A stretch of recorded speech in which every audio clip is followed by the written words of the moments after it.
Talks. I've got Chris Carter. Hey, it's been a while since we've had Chris Carter on, and he's going to share with us some of the signs and things to look for in this season right after this. Welcome to Kingdom Talks, where we engage leaders, teachers, creative artists, and everyday people in conversations that awaken listeners to new revelations of the Kingdom Age. All of our courses, community conversations, partnership links, and much more can be found on our website, kingdomtalksmedia.com. Now, enjoy the show. All right, so I'm back with Chris, and this is going to be a good time. Anyway, we do a lot of things impromptu. I was just talking to Chris while the little commercial was going, and I just about blew it. Anyway, so Chris, what are we gonna? Saved it. Yes. Now no one will know. We got our act together, other than what I just said. Yes. So what do you got going, man? What's happening? I got a little title up here: Signs and Seasons in the Sky. Tell us what's going on.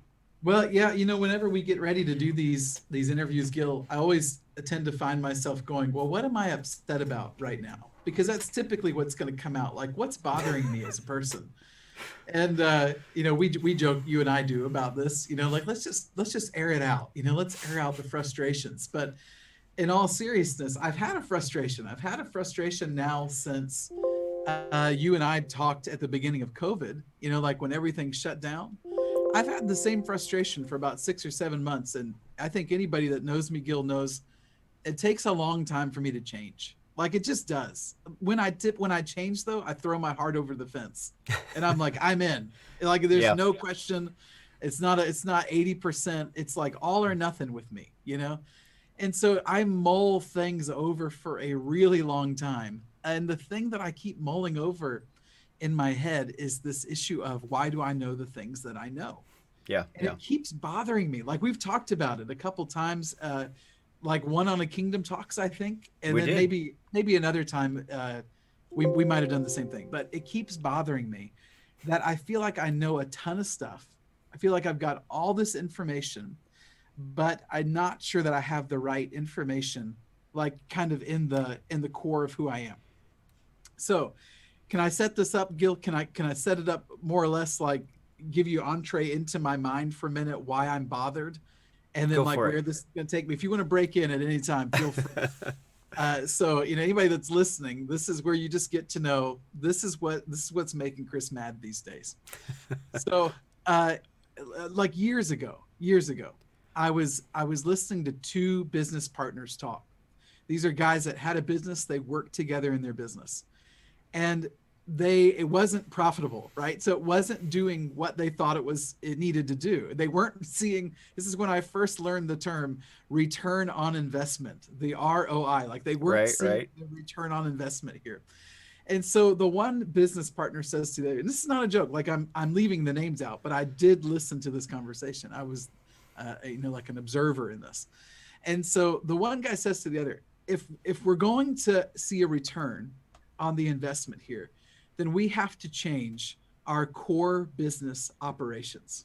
Now, these are all terms. Anybody that knows me, you know me, Gil, no one would ever confuse me with someone who studied business. So, like, no one is ever like, hey, have you heard Chris Carter talk? That guy is business savvy. Like no one says that, So here they are in this conversation. He says, we have to change our core business operations. Now, I listened to that, and I would just, again, as this observer, what that meant to them was all the things that we're doing, which we think are the basics of our business, that has to change. Mm-hmm. And we're going to have to take on completely different activities that we would consider like our important do these activities. Making sense so far? Yeah. Okay, right. Well, to you, because you're pretty savvy about this stuff. Me, I was like, what's a return on investment? Like I'm just not even there. So anyway, I feel like here we are moving into this next stage. And for people that would listen to these interviews that are also feeling that call into the next age, there's a point where to take on the commission and the spiritual life and practice of that next age, I almost feel like we're going to have the same kind of conversation that those two business partners did. where we're going to look at each other. And I think that we're going to start saying things like, we're going to have to change our core business operations. In order to do what it is that we want to do, we can't do the business operations or the core business activities that don't give us the return on our investment that we're hoping to see, which in our case is like, in a very broad brushstroke, next age activity. Yeah. Like we could probably call it a lot of different things, but certainly next age activity. So I find myself in this position where I'm going, what would it be like for these next age people to start thinking of changing their core business activities? I think a few weeks ago in Nashville at a meeting there, I suggested that at some point, if we're going to exercise our kingship in creation, then we're probably going to have to start giving some more attention to creation. Like that seems very logical to me. Yeah. It may be that we start building more with plants than we do with drywall, in our kind of everyday sort of activities, Gil, I hope I'm. Well, you froze. Can you hear me? Hello. Oh, did you freeze on me? Okay. You froze on me. Okay, well, I'm back. I don't. You froze on me, Gil. Well, I'm afraid it's going to look like on this end that you froze. What's the last thing you heard me say? before it went bloop? Did you get to the part about the garden? Yes, you were talking about the garden and building with nature. Actually, not the garden. You were talking about building with nature, not with drywall, with maybe plants and. Right on. So I was saying, you've got these great designs to make this wonderful garden in the back of your house, like in your backyard. Like, I'm not going to spoil it in case you want to talk about it someday. But you've got this idea of like, we should build with nature, maybe, and rethink all the building we do in the other way. That's just kind of like one idea here. Of course, that comes from, my strong feeling here that we can't rule what we don't know. We can dominate what we don't know, but to step into true human kingship, we can't rule it if we don't have some relationship with it. Now, in addition to these core business activities changing, I started talking about this at some conferences, that while I do not think it's wrong on any level, and I'm glad people do this, that right now in this shift, they may feel like they've got to take on a lot of political activity. Like their concern is, how do we govern our fellow man, right? This is nothing wrong. No one on this, listening to this, think for a minute, I'm saying then this is bad. I'm just going to say that for people that are stepping into the next age, the governance that they're interested in is probably less about a governance over their fellow man and more about a governance in creation, like that true human kingship of standing in nature and being a king and governing in this respect. Now, there's a lot of like exceptions, like to this rule, which I'm sure are out there. So it's not like this is not a catch-all kind of phrase. Do you know what I mean? Yeah. You have something to throw in here, Gil? Well, no, it's just immediately what came to mind was the last, and I remember the subtitle, but Maleficent movie that came out, where I didn't see it, but you told me about it. Yeah.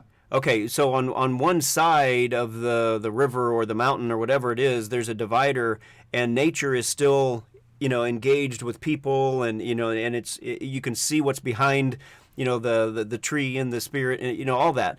But man has destroyed that because they don't believe in it, and they keep destroying it. Frozen, right? The second Frozen movie? No, this was Maleficent. Really?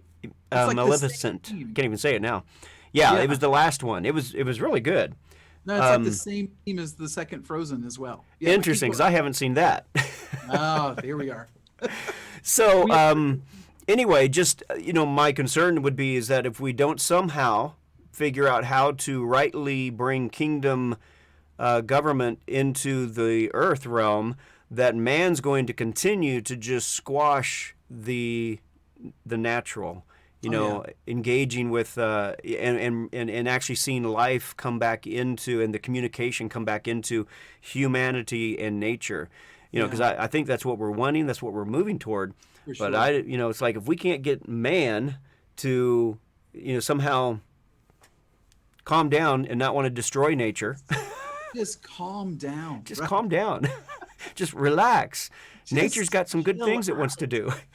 Well, and the funny thing about that too, I'm pulling up a quote right now, which I think we'll find interesting in this conversation. But the funny thing about that is that it's not like mankind's never really been able to make anything that truly threatens nature. The moment that nature decides it's had enough, there's nothing we can do about it. Like we've never even made a weapon that nature can't deal with. Like there's, you could nuclear everything and just give it time, and nature's like got it covered, completely got it covered. We can't. It almost feel like nature's really doing us a solid by holding back. Because we get all like you said, like we're all, let's dominate it, let's exploit it, let's do everything we're gonna do.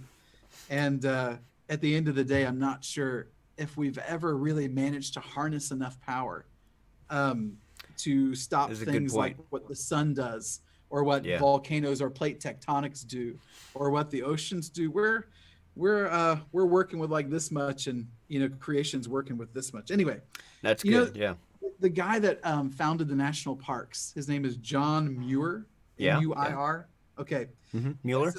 Yeah. Okay. He has this great quote. He says, "The gross heathenism of civilization has generally destroyed nature and poetry and all that is spiritual."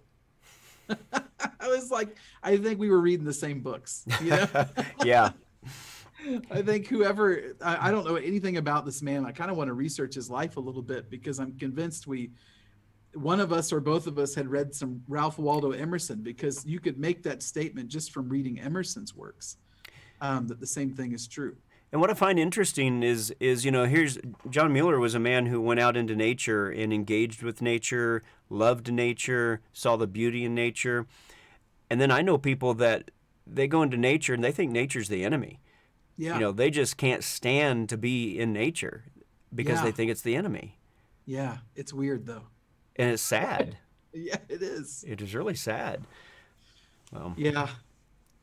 We're just But- going to have a moment of silence for people that are listening. If they're like, "That's me, I hate the woods," we're going to pray for you right now. We're just going to extend grace in this moment. I think it comes in a place of trust and rest as we return to who we are and understand who we are, that it takes a trust and a rest back into who we are, so that we can engage and know that we have authority over nature. But like you said, we want to engage with it because it is very, very powerful. It submits to us. It doesn't have to. It doesn't. Yeah, it doesn't have to. I mean, it can crush us in an easy second, Real quick. but it submits to us. It loves us. Yeah. So this is the theme, right? That has kind of got me on this in this mode of like these core business operations, and what does that mean for me personally? So in the midst of COVID and kind of doing what everyone did in this period, which is I really need to rethink my life. Like I really need to make sure that the most valuable things are the things that I've got in front of me all the time. Like toilet paper. Like toilet paper, Gil. Exactly. And so I just, did we talk about this one time, Gil? Like, is that not nature's way of going, guys, there's got to be a better way to do this? Is that not nature's way of going, man, you kill a lot of trees for this one job. Do you think maybe there's another way? Do you think the French have it right with the bidet? Is there any chance that that's what the message was? Well, and then some would say there's a different way in India that, they swear by it. I haven't done it, so I don't know.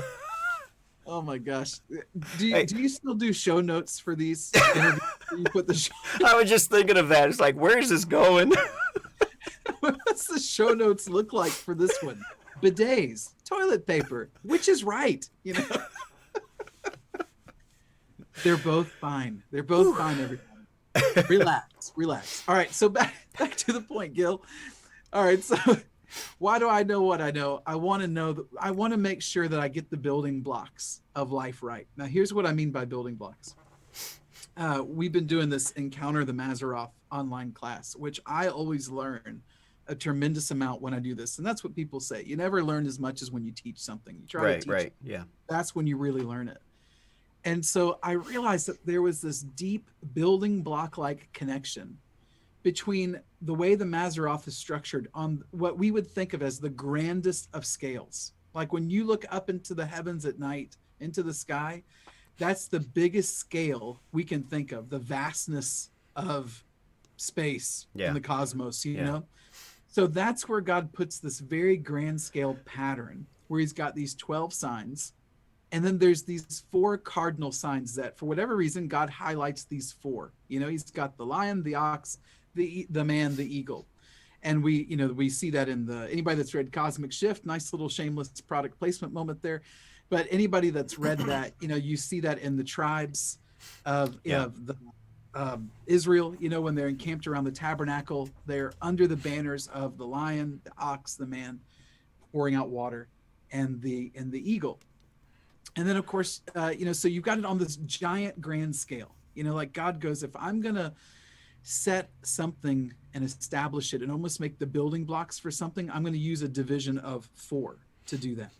So we've got these 4 cardinal signs of Mazzaroth. We have 4 faces of the cherubim, living creatures, again, giant grand scale pictures.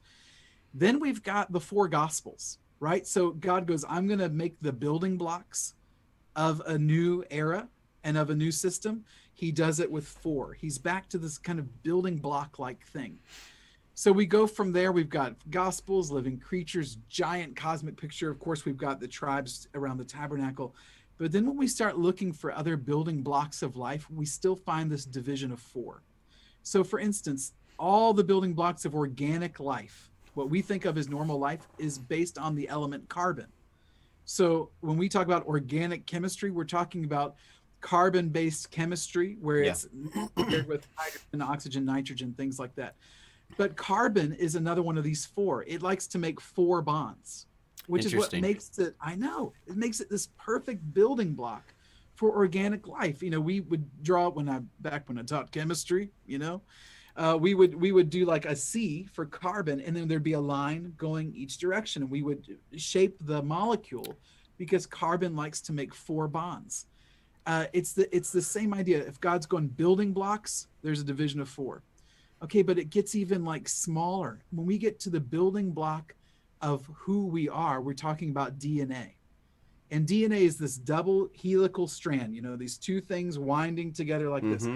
But what connects those 2 strands are 4, I think they're called nucleotides, amino acids. I don't know. I'm out of my lane when we start talking biology. But there's 4, and they label them in between the 2 strands, like the helixes. There's these bars, and there's simply a combination of 4 different things. And they get labeled A, G, T, or C. And they always pair up, and it's just those 4 things in different combinations that are like the rungs of the ladder of this DNA. So God's got a building block. He goes, when I'm building it on the grandest of scales, and when I'm building it on the smallest of scales, I use this division of 4 things. Now, here's where our next age core business operation thing, I think, comes into play. And I know we got a break here pretty soon. What do we have here? 5 minutes? 6 minutes? Actually, we could break now and come back and finish that. Whatever you want to do. That's a great cliffhanger. Okay, because we're looking at the 4. How it's all connected, right? All right, so we're going to come back and figure out how it's all connected right after this. Right on. Hey there. Thank you for joining Kingdom Talks.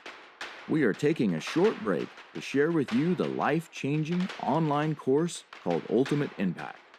Gil and Adina do an amazing job taking the complicated and making it simple and applicable for your life. Ekklesia groups are using this course to shift their thinking into the next age paradigm. Yeshua spoke of power, authority, love, and oneness that we have yet to walk in.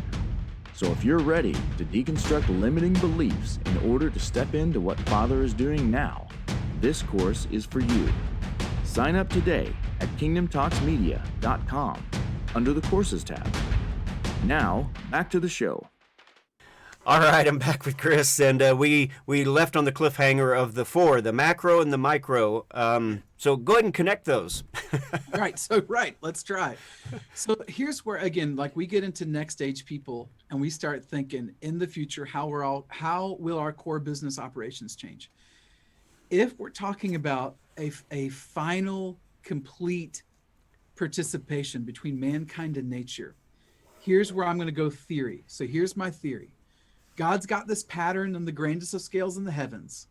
He's got this pattern in us, and it's the same kind of pattern. He's going, hey, if there's a building block for life, it's going to look like this. So could there perhaps be a connection between what's going on in the Mazzaroth and what's going on inside my DNA? And I'm just offering that. Okay, this is cool. All right. God rarely does anything arbitrarily. If I've never found out if he does, like it even seems like we look at the strangest parts of creation. I've never seen God like working arbitrarily, like, you know what I haven't done before? Let's do this even though it doesn't have a purpose.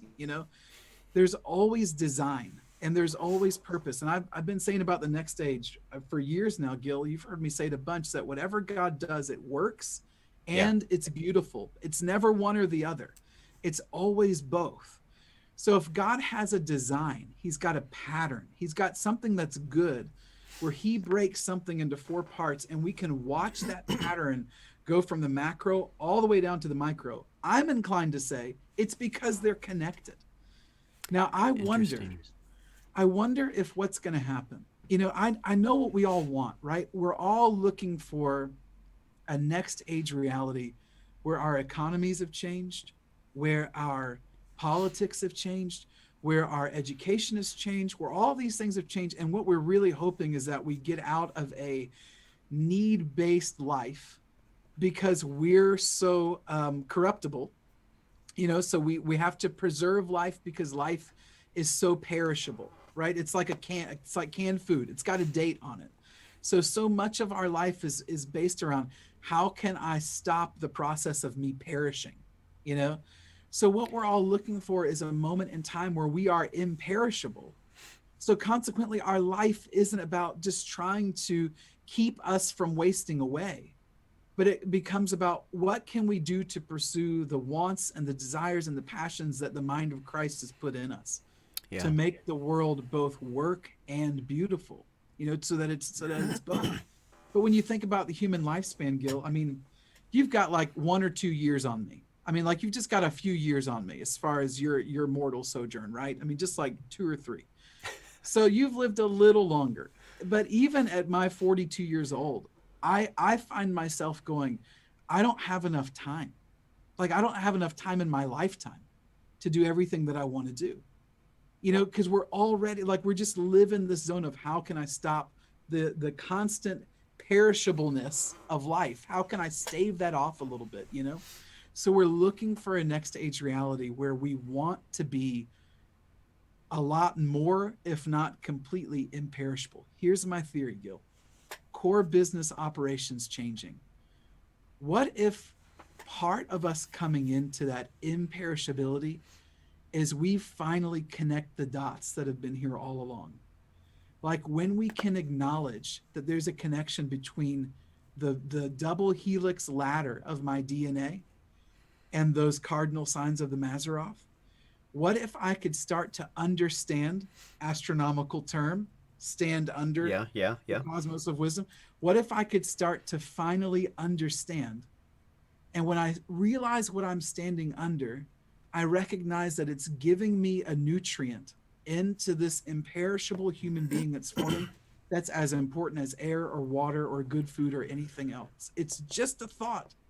It's not even a well-formed thought. It's just what could happen if all of creation was connected to us the way that I think it was designed to be, where all of it is flowing into us the way that I think it also does with the Godhead, where it's constantly completing this circuit and flowing back in. So I pose this idea, and then that's the end of the theory essentially, but I pose this idea to our online class that I wonder if as we stretch out into the next age, I wonder if we're going to hit a point where we stand under the stars. We stand under the Mazzaroth. We recognize the literal light or frequency or voice or whatever strings we want to call it, personality, whatever its strings, that it's coming from that, these families of stars, right down into the core of my genetic makeup.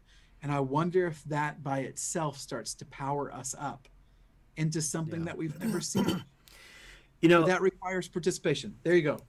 Well, I would, right off the bat, I would agree, just in the sense that, this whole thing is entitled, Signs and Seasons in the Sky. And so we've been talking a long time now, or you've been talking about a lot longer, but I've jumped on the bandwagon too. That is, the Mazzaroth, as we're going through it, we're in a transition. We're in a major shift right now. And the thing is, it's like the world knows something's going on. People have been for the last few decades, been like something's shifting. It's just a strange time that we're living in. So how would we know inside that something is shifting if it's not connected to that up there? Yeah. Yeah. So in conclusion, I know we got a break here in just a little bit, right? But I wonder if there's some core business operations that are going to change in us. Going back to my frustration, why do I know what I know? Why am I not connected with what I think God set apart as the building blocks of life? But I am connected to who's going to play Thursday night football tonight, and the fact that I can watch it on Amazon Prime, and I know the quarterbacks of both teams. Like, I know all, and I always use the sports references. I'm sure there's a million other ways someone could go with that. Why do I know those things? But it's very possible I will take more time looking at the result of that game than I will standing under the sky and allowing where the sun is right now, which is in Virgo, and allowing the sun in Virgo to connect to my DNA and do what maybe it was always designed to do. Giant macro scale affecting everything down to the micro scale, and somewhere in between those two is me as a human being. I love that. And we are pretty much out of time, but when we come back for part 2, number one, I just want to say to everyone who's watching, if you want to see these shows in whole, so part 1, part 2 together, as well as behind the scenes, you can go become a partner with Kingdom Talks Media, help support us and get the message out and continue doing what we're doing. Encourage you to do that. It's only $10 a month. You go to kingdomtalksmedia.com, click on the partnership page, look for the behind the scenes or the backstage partnership, and you can help us out that way. Plus, you get all of the videos up front. And so we're going to end this section, and when we pick it up in part 2, it is just one of those things where I believe there's a key. And I want to talk about that key in part 2 of how do we step into what you're talking about. I'm pretty excited about it. We'll get there. We'll get there. So we'll see you all in part 2. Chris, thank you so much for being on. Bless you. Yes. Blessings to everybody. We'll catch you next time. Bye-bye. Thank you for taking time out to listen to Kingdom Talks. You can find out more about Kingdom Talks Media and our mission to unite in faith and grow as mature sons at kingdomtalksmedia.com. Please continue to like, subscribe, and share with your friends. You can find us on Facebook, YouTube, Spreaker, Spotify, iTunes, Fringe Radio Network, and many more places. Go to our website to find links to all of our media outlets, as well as fantastic online courses and conferences, including the life-changing interactive course, Ultimate Impact. And last but not least, we ask that you consider partnering with us to fulfill the mission to get these messages to the world. To become a partner, go to the Partnership tab on our website. Thank you, and until next time, live a blessed life and keep carrying us in your heart and sharing us wherever hearts are open.